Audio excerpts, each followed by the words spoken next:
He was quoting Martin Luther King.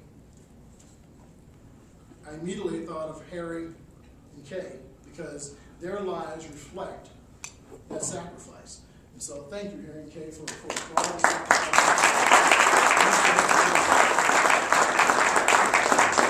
I mean, they literally put everything on the line to change the black business community, to change the business dynamic. I mean, they put it all on the line in a hope that they can make a difference.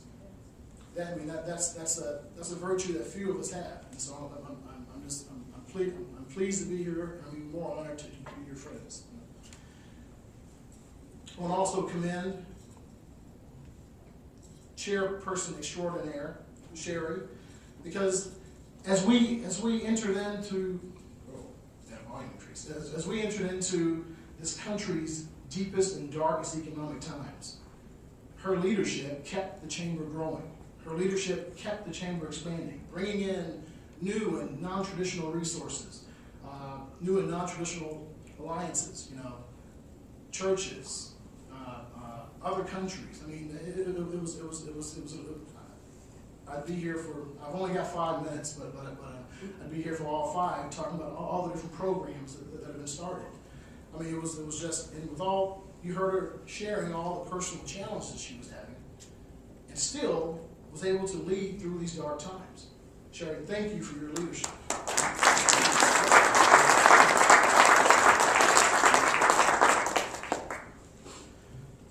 I shared earlier that my mission, was to simply build upon the foundation that's already here.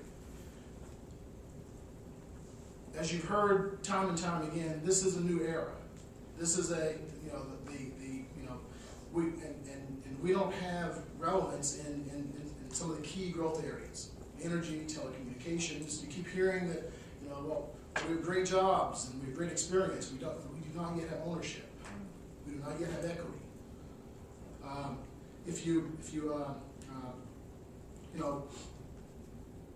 When we were doing our research in the South, we were coming across, $4 billion grants being given to nuclear plants. Grants.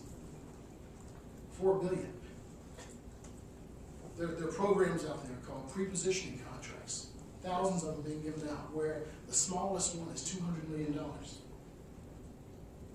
These are look, when you look at the scale and scope of what's happening out there, in order for us to truly take advantage of that, we've got to continue to create non-traditional alliances. We've got to continue to seek out new resources. We got to be friends with possibly people that we were enemies with 10 years ago.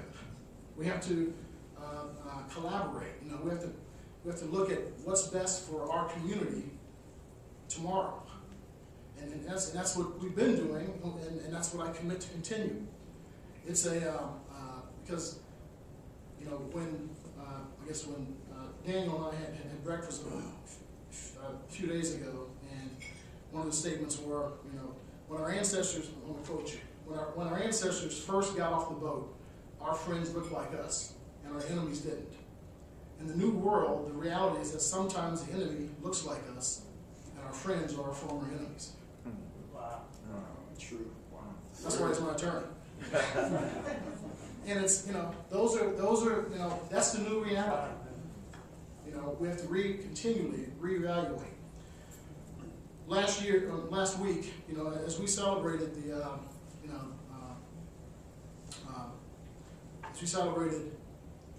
Martin Luther King's holiday, one of the facts that came out, that kept coming out, was that at his death, he was rolling out a program, and this is 40 years ago. He was rolling out a program as one facet of his overall economic justice strategy, was the launching of a nationwide campaign for jobs and income. Okay, that's how it was quoted. Nationwide campaign for jobs and income.